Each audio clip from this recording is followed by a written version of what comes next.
Seni lukis tradisional Bali selalu menginspirasi, salah satunya lukisan tradisi gaya batuan. Lukisan batuan sudah sangat terkenal di kancah nasional maupun internasional. Bahkan tekniknya yang khas menjadikan seni lukis ini mudah dikenali pecinta seni. Pemerintah melalui Kementerian Pendidikan dan Kebudayaan pun telah mengapresiasi karya budaya seni lukis batuan dengan menetapkannya sebagai warisan budaya tak benda Indonesia intangible pada tahun 2018.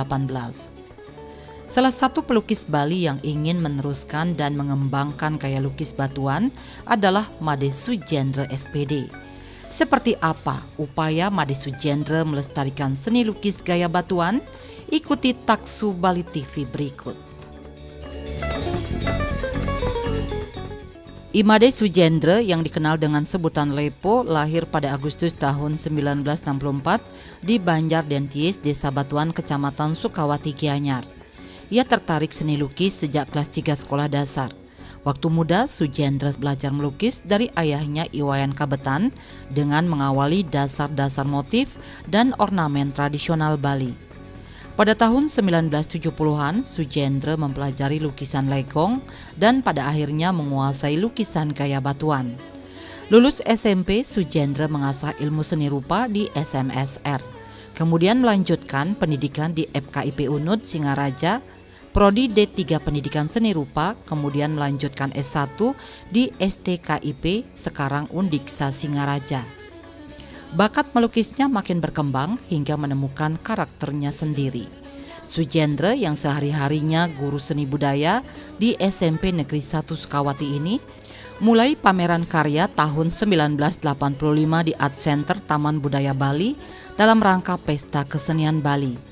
Saat itulah Sujendra makin dikenal sebagai pelukis, sebab karyanya berjudul The Greedy Praise, Tantri Story dibuat tahun 1984 yang dipamerkan saat itu dimuat dalam buku Image of Asia Balinese Painting karya A.M. Jelantik. Ya, saya sendiri awalnya mengenal lukisan itu dari lingkungan, khususnya dari bapak sendiri dan juga kakak. Jadi dulu itu lingkungan kita itu masing-masing punya kegiatan, khusus kalau bapak itu pekerjaannya dia petani tapi dia juga melukis. Jadi kita lakoni hidup itu seperti ada apa adanya. Jadi kegiatan sehari-hari ikut ke sawah biasa, tapi setelah siang bapak itu melukis. Jadi itu yang membuat saya tertarik untuk melukis, khususnya saya mulai itu kurang lebih kelas 3 SD sudah mulai tertarik untuk melihat bagaimana orang melukis, dan terus terang bapak juga melatih dari awalnya. Kita itu dilatih, kalau dulu itu masih tinta Cina itu masih menggosok, jadi latihan menggosok itu bagaimana menggosok tinta Cina itu kita harus betul-betul sabar dilatih. Kalau sekarang kita dapat hikmahnya dari menggosok tinta Cina itu. Baru nanti kita dilatih untuk membuat lingkaran, istilahnya dulu dilajar untuk membuat lingkaran. Jadi bapak itu dulu dengan telaten melatih kami, sehingga kami lebih tertarik untuk belajar melukis itu. Ya itu awalnya di SD kami sudah belajar, biasa dulu itu SD sudah biasa kalau dulu menggambar legong itu istilahnya. Kalau hari Sabtu kita sudah bawa skill kita, masing-masing kawan itu bawa skill ke SD sudah lukis legong. SMP masih di legong. Nah setelah SMP baru meningkat ingin mengikuti gayanya bapak. Kalau legong itu dari kakak dulu. Setelah SMP mulai melukis gaya batuan. Nah sejalan dengan itu kebetulan ada juga keluarga sekolah di SMSR. Saya lebih ingin meningkatkan keterampilan untuk melukis itu lewat sekolah seni rupa. Nah itu di sana itu kami banyak mendapat pengetahuan tambahan. Di sekolah itu tentu ada tambahan-tambahan tentang seni rupa khususnya karena di sana adalah sekolah seni rupa. Dan akhirnya di kelas 4 itu betul-betul karena sudah di jenjang yang terakhir ada semacam arahan dari guru, kebetulan guru melukis pada saat itu Pak Ketut Budiano. Beliau secara langsung mengarahkan kita untuk mencari sesuatu. Karena saya sudah biasa melukis gaya batuan. Dan akhirnya saya tertantang untuk mencoba mencari sesuatu yang beda. Nah, di sanalah secara tidak langsung saya dapatkan lukisan pertama saya melukis dengan tampilan yang beda dari umumnya dari batuan, tetapi tekniknya tetap dari batuan itu. Jadi kami dapatkan gaya saya itu pada saat akhir di SMSR itu 1984, dan karena merasa karya itu beda tampilannya, 1985 ikut serta untuk pertama kalinya di pameran Pesta Kesenian Bali. Ini sebenarnya saya mulai dikenal jadi pelukis, jadi lebih dikenal itu adalah lewat pameran Pesta Kesenian Bali pertama itu. Kalau dulu bahkan ada yang tidak tahu, ada yang mencari saya itu sebagai, karena melihat katalog pameran di Pesta Seni, dari teman-teman itu banyak yang cari, dia sampaikan bahwa itu pelukis Ubud. Dan akhirnya pada satu saat ada teman yang menulis tentang lukisan batuan, jadi itu namanya Klaus Horn dari Jerman. Dia menulis tentang lukisan batuan, dia sudah biasa datang ke rumah berkomunikasi dengan bapak tentang seni lukisan batuan. Suatu saat dia bawa bukunya Dr. Jelantik itu yang judulnya Balinese Painting, dan dia memperlihatkan kepada saya bahwa ada lukisan beda dari batuan. Dia perlihatkan ini lukisannya di mana.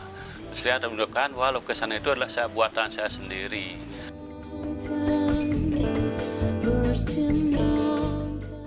Selain di tingkat lokal dan tingkat nasional, Sujendra juga pernah pameran di luar negeri. Pada tahun 1995, ia pameran bersama di Amsterdam, Belanda. Di tahun yang sama juga pameran bersama di Bentara Budaya Jakarta. Pada tahun 2011, Sujendra pameran bersama di Galeri Nasional Jakarta. Kemudian tahun 2015, pameran di KBRI Washington DC, USA. Dan tahun 2018, pameran bersama di Batuan Art Museum. Sujendra juga tercatat pernah pameran tunggal bertema Hillsign di Titian Art Space Ubud 1 Desember 2018 sampai 20 Januari 2019. Saya kebetulan mulai dikenal melukis itu, jadi saya melukis dan beberapa kali juga diundang untuk pameran bersama. Umumnya karena kita lukis tradisi, susah untuk buat karya yang banyak kalau tradisi itu, jadi lebih banyak pamerannya lah pameran bersama. Jadi di Bali hampir semua museum yang ada di Bali, khususnya museum lukisan, baik di Arma, Museum Beri Lukisan, di Neka, di Museum Batuan, nah itu. Di PKB hampir dari tahun 1985 sampai sekarang, walaupun tidak penuh tapi hampir rutin itu ikut pameran. Dan beberapa kali juga di Bentara Budaya, baik di Bali maupun di Jakarta. Di luar negeri saya pernah pameran di Belanda dan juga di Amerika. Terus terang saya selaku pelukis tradisi, karena proses melukis tradisi seperti tadi saya sudah sebutkan, prosesnya lama, membuat satu karya itu memerlukan waktu yang lama. Menjadi satu impian saya sendiri dari dulu supaya sekali saja pernah pameran tunggal. Nah, kebetulan saya pernah pameran tunggal di 2018, ada sponsor dari Titian Art Space memberikan ruang untuk tampil pameran tunggal. Jadi saya merasa bangga sekali selaku pelukis tradisi bisa berpameran tunggal, sehingga momen itu tidak akan terlupakan. Jadi saya mengucapkan banyak terima kasih kepada sponsor pada saat itu. Jadi dalam hidup saya ini pernah pameran tunggal sekali. Sebenarnya ada rencana untuk pameran tunggal berikutnya.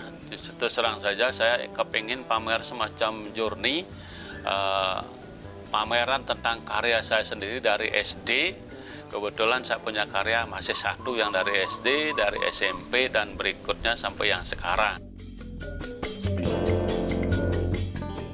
Penasehat Perhimpunan Pelukis Batur Ulangun Batuan ini sangat tertarik pada lukisan batuan.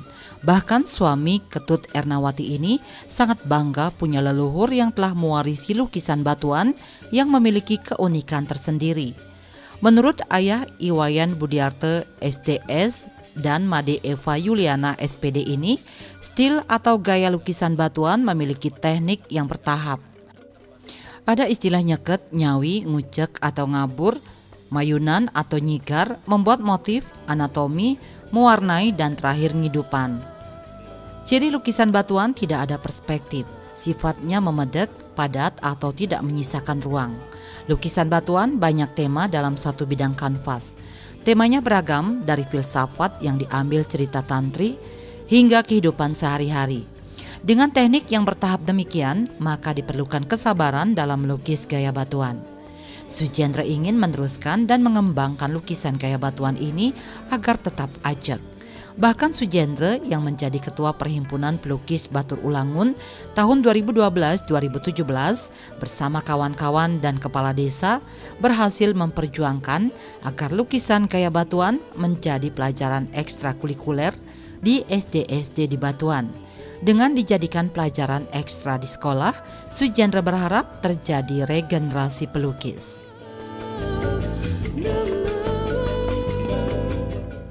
Jadi maaf ya, saya ini dari Batuan, saya merasakan bahwa di Batuan ini leluhur kami itu sudah punya gaya seni lukis, walaupun awalnya mungkin sama. Seni lukis itu adalah untuk kegiatan keagamaan kita di Bali, tapi sejalan dengan perkembangan pariwisata, akhirnya leluhur kami di Batuan ini bisa mengembangkan seni lukis Batuan, seni lukis klasik itu menjadi seni lukis Batuan yang ada sekarang ini. Jadi karena itulah saya sendiri merasa bagaimana saya harus melanjutkan gaya Batuan ini. Jadi saya tetap menekuni gaya seni lukis Batuan ini secara pribadi, dan saya lanjutkan sejalan dengan perkembangan juga. Saya kebetulan dengan teman-teman di Batuan itu ada pelukis muda-muda pada saat itu sekitar 2012, kumpul-kumpul mereka dan saya juga ikut, walaupun saya sudah ini, akhirnya saya melanjutkan itu untuk meregenerasi. Di samping saya aktif sendiri untuk berkarya, saya juga ingin mengembangkan bagaimana seni lukis Batuan ini supaya tetap ajak. Kami pada saat tahun itu kumpul-kumpul dan rembuk-rembuk dengan yang muda-muda, akhirnya tercetuslah yang namanya Batur Ulangun pada saat itu, bahkan kumpulan pelukis gaya Batuan yang ingin tetap melestarikan seni lukis gaya Batuan. Dan kebetulan pada saat itu saya sendiri dipilih menjadi ketuanya. Jadi saya menjadi ketua Batur Ulangun itu dari 2012 sampai 2017. Di tengah perjalanan itu 2015, karena kami merasa kata pelestarian itu amat penting, bukan kami saja yang harus menggerakkan. Kalau kami saja berkarya berarti regenerasinya tidak ada. Sehingga pada saat itu kebetulan ada momen ketemu dengan Bapak Kepala Desa, saya sendiri pada saat itu. Nah, saya rembukan dengan Bapak Kepala Desa, bagaimana kalau di Batuan ini ada program pembelajaran seni lukis gaya Batuan. Nah, pada saat itu disambut dengan baik oleh Bapak Kepala Desa, sehingga program itu berjalan di tahun 2015. Pada saat itu saya tahun pertama perjalanannya saya pikir kurang begitu bagus. Jadi pada saat itu saya berpikir bagaimana membuat lingkungan supaya lingkungan melukisnya itu, karena pelukis pada saat itu sudah berkurang. Akhirnya saya berusaha bagaimana membuat lingkungan supaya anak-anak tertarik untuk belajar melukis. Jadi saya buatkan lingkungan dengan mengumpulkan anak-anak yang ada di Batuan, tambahannya dengan tahun kedua itu saya suruh Bapak Kepala Desanya untuk mengembangkan lewat di sekolah itu supaya ada kegiatan ekstrakurikuler melukis gaya Batuan. Sehingga dari tahun itulah kami di Batuan dengan anak-anak itu bisa sejalan untuk melestarikan seni lukis Batuan itu lewat pelatihan yang diadakan setiap hari Sabtu di sekolah, hari Minggunya di kantor desa. Nah, disinilah tantangan kami selaku generasi penerus, karena perubahan zaman, kesadaran, kemampuan anak-anak itu, kesabarannya terutama. Di sini kami, karena lukis Batuan itu perlu kesabaran. Kenapa perlu kesabaran? Karena berkaitan dengan prosesnya. Jadi seni lukis Batuan itu menurut saya itu unik sekali. Bagaimana mengawali untuk membuat itu tentu dengan berpikir apa yang akan dibuat. Jadi berangkat dari lukisan Batuan itu adalah temanya banyak berangkat dari kehidupan sehari-hari, cerita-cerita baik Tantri maupun Mahabharata, Ramayana. Nah, anak-anak ini yang perlu kita berikan bagaimana melatih kesabarannya. Jadi yang membuat harus sabar itu karena prosesnya. Pertama buat sketsa dengan pensilnya, kedua istilah batuannya itu nyawi, mempertegas pensil sketsanya itu. Yang ketiga ada istilahnya ngucek. Ngucek itu adalah membuat semacam gradasi yang objek yang di depan dengan di belakang. Selain melukis, Sujendra juga dikenal sebagai penari wayang wong, memerankan Punakawan Tualen dalam epos Ramayana. Ia rutin menari serangkaian pelaksanaan ritual keagamaan Hindu di pura. Iya, selain berkesenian di seni rupa, saya juga melakoni kesenian yang lain karena kembali saya sampaikan bahwa kita di Bali itu seni itu adalah untuk kegiatan keagamaan. Jadi kebetulan di Banjar kami itu ada sesungsungan, sesuwunan yang disakralkan berupa tari wayang wong. Itu tari wayang wong itu bercerita tentang Ramayana. Itu saya sudah mulai dari tahun 1983. Kebetulan pada saat itu saya sendiri jadi ketua pemuda di Banjar. Mungkin tergerak dari itu saya mendorong untuk program latihan bersama untuk anak-anak muda pada saat itu. Karena dari dulu biasanya latihannya adalah per tahun sekali, menjelang pentas baru latihan diambil 1-2. Nah, pada saat saya jadi ketua pemuda pada saat itu, saya bagaimana menghimpun pemuda pada saat itu supaya mau belajar bersama tentang tari wayang wong, karena kembali itu wayang wong itu harus wajib, karena sesuwunan saya itu wajib ngayah kalau ada odalan di Pura Desa. Jadi saya pada saat itu menggerakkan supaya pemudanya belajar wayang wong dan megambelnya. Yang perempuannya saat itu saya suruh latihan mau kidung pada saat itu, sehingga laki perempuan kalau sudah bersama pasti enak. Nah itu mulai saat itulah saya mulai, karena jadi pengurus otomatis juga harus memberi contoh. Kebetulan pada saat itu karena biasanya di Banjar kami itu wayang wong itu adalah dilihat postur tubuhnya, kecocokannya, dan saya dipilih menjadi punakawan pada saat itu. Dan saya tetap ngayah dari tahun itu sampai sekarang setiap ada odalan baik di Banjar, di Pura Desa, di Pura Dalem. Jadi setiap tahun itu 3 kali, 3 tempat ada odalan nadi. Saya juga ikut serta menari walaupun tidak pintar, tapi karena kewajiban sebagai umat Hindu kita di Bali, pelestarian baik bentuk tari maupun seni lukis. Kebetulan saya memerankan tokoh Punakawan Tualennya. Jadi karena biasanya anak muda itu seperti tadi saya bilang, dia istilahnya malu-malu karena kalau punakawannya di samping menari secara sederhana lebih banyak adalah berbicara. Jadi biasanya anak muda biasanya susah diajak untuk itu. Sampai sekarang saya sendiri untuk mencari regenerasinya agak susah. Sedangkan tokoh-tokoh lain sudah ada regenerasinya, tapi kalau saya sendiri karena berdua, karena menarinya tiap tahun itu gantian, 3 kali tempat gantian, makanya saya sampai hari ini belum punya pengganti untuk regenerasi seni menari tualennya itu. Nah, itu kebetulan pembelajarannya untuk wayang wong itu dari tokoh-tokoh yang duluan. Jadi tetua kami itu, penglingsir kami itu, siapa merannya tertentu, dia langsung cari muridnya. Misalnya saya sendiri dulu diajar oleh kakek pada saat itu, karena keluarga itu perannya saya langsung itu. Nah sekarang sama juga yang lain, belajarnya penokohan langsung. Kalau tokoh Sugriwo dia cari siapa yang cocok jadi Sugriwo, diambil. Sujendra berharap lukisan gaya batuan terus berkembang. Demikian juga generasi muda batuan makin banyak yang menggeluti teknik seni lukis warisan leluhur ini. Karena itu bantuan langsung maupun tidak langsung dari pihak terkait sangat diharapkan. Peluang untuk memamerkan karya hendaknya makin dibuka lebar.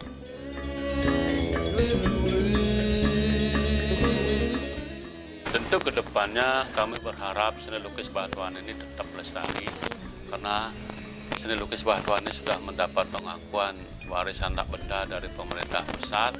Jadi kami harapkan ke depannya kita masyarakat Batuan khususnya tetap bagaimana berupaya untuk melestarikan itu secara langsung, khususnya adalah senimannya, dan juga kepada masyarakat secara umum bagaimana supaya ikut serta dalam hal ini. Dan juga kami berharap kepada ya tentu lembaga formal dalam hal ini memberikan kesempatan, memberikan bantuan langsung maupun tidak langsung, sehingga lukisan Batuan ini tetap bisa lestari. Upaya Made Sujendra melestarikan seni lukis gaya Batuan mendapat respon positif dari pelukis Ketut Sadia. Menurut Ketut Sadia, Ketua Perhimpunan Pelukis Batur Ulangun, Made Sujendra memiliki komitmen besar untuk meneruskan lukisan gaya Batuan. Kekuatan karya Sujendra terletak pada tema dan komposisi yang kebanyakan memakai blok, tetapi tekniknya masih kental gaya Batuan. Karyanya boleh dibilang nyeleneh, tapi ciri khas stil Batuan masih tetap ada. Sadia berharap Sujendra tetap membina anak-anak untuk melanjutkan lukisan gaya Batuan agar tetap eksis.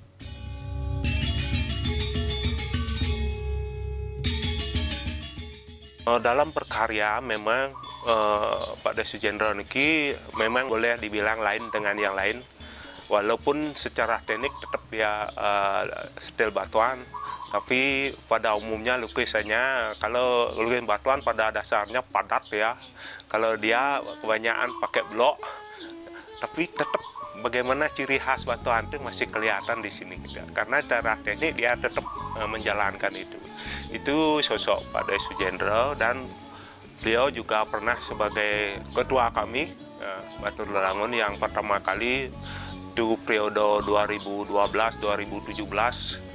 Beliau yang sebagai ketua kami, kebetul pada waktu itu saya sendiri sebagai wakil itu.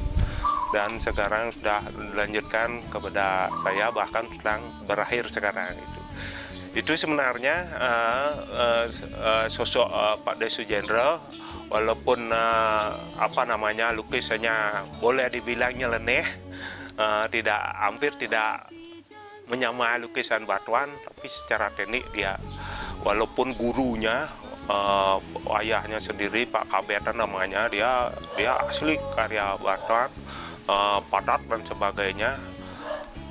Itu dah kita sebenarnya kalau mau berubah dan sebagainya tidak harus gimana guru, tidak harus gimana murid gitu. Ini termasuk anaknya sendiri, Budiarto ini juga beda. Makanya dari guru, bapak ke anak sendiri, dia juga beda karyanya ya. Kekuatannya dia di samping magisnya itu dia mempunyai kekuatan di tema-tema itu. Dia banyak temanya nyeleneh, tidak seperti ini dah. Kalau ini kan cerita dia di surga nih. Biasanya kalau orang Batuan bikin Bimo Swarga dan sebagainya jauh sekali berbeda sebenarnya. Ini dia bikin yang nyeleneh ini. ini bagian dari kekuatan lukisan beliau. itu ini kayak ini. Semua ini luar biasa nyelenehnya menurut saya itu. Dan terakhir apa harapan? Ya, harapan saya supaya beliau sama-sama di perkumpulan bagaimana membina anak-anak ya, bagaimana tetap melanjutkan lukisan gaya Batuan ini biar tetap ada ya. Sekarang kita sudah mulai meregenerasi anak-anak biar lukisan Batuan ini tetap ada. Di mata kurator dan pecinta seni Sumantri Widagdo, lukisan karya Sujendra sangat menarik dan inovatif. Sujendra telah keluar dari topik yang biasanya diambil oleh pelukis Batuan, terutama dalam komposisinya yang sangat modern. Sujendra seakan melangkah melebihi apa yang dilakukan pendahulunya, terutama inovator Imadi Budi dan Wayan Bendi. Sujendra salah satu inovator terbaru di Batuan yang pengaruhnya sudah meluas, terutama pada anaknya sendiri, yakni Iwayan, Budiarte, dan generasi muda Batuan lainnya. Saya perkenalan dengan Pak Sujendra pertama-tama melalui karyanya yang ada di buku yang dikarang oleh Klaus Hearn. Karya itu sebetulnya sangat-sangat revolusioner. Itu yang membuat saya tertarik pertama kali, dan akhirnya kita bertemu di Batuan beberapa tahun kemudian. Dan semenjak itu saya sudah mengamati Pak Sujendra dari tahun 90-an sampai hari ini. Dan kita pernah melakukan pameran tunggal juga di Yayasan Titian Bali. Nah, yang sangat menarik dari karya Pak Sujendra adalah dia keluar dari topik yang biasanya diambil oleh orang Batuan, oleh pelukis Batuan, terutama di dalam komposisinya. Komposisinya sangat-sangat modern, seakan-akan dia melangkah melebihi apa yang sudah dilakukan oleh pendahulunya, terutama inovator seperti Imade Budi dan Iwayan Bendi. Sehingga dia adalah salah satu inovator terbaru yang ada di Batuan. Nah, dari sanalah pengaruhnya sudah mulai meluas, terutama kepada anaknya sendiri dan juga pada generasi muda Batuan yang lain.